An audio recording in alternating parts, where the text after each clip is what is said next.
the Quad is for things. It's not against somebody. And actually, if you look at the Quad statement actually says that. It says we are for rule of law. We are for freedom of overflight. We are for peaceful resolution of disputes. We are for democratic values. We are for territorial integrity of states.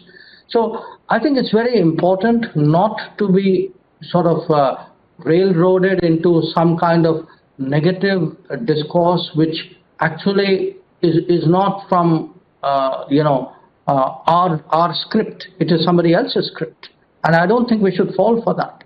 I think we need to be positive. All of us have a fundamental right to cooperate with partners.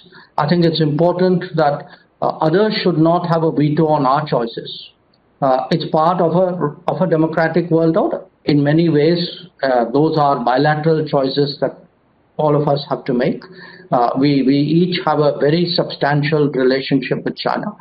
And in many ways, China being today such a big player and so salient in the international economy, I think it's natural that these relationships are quite unique. So what are my problems or my opportunities would not be the same as that for the United States or Australia or Japan or in Indonesia or France. It would be different for each country. But the fact is, again, I would put to you that the rise of, obviously the rise of China has had a very fundamental impact on the international order. So as participants in the international order, we need to assess that and respond to that in the light of our own interests.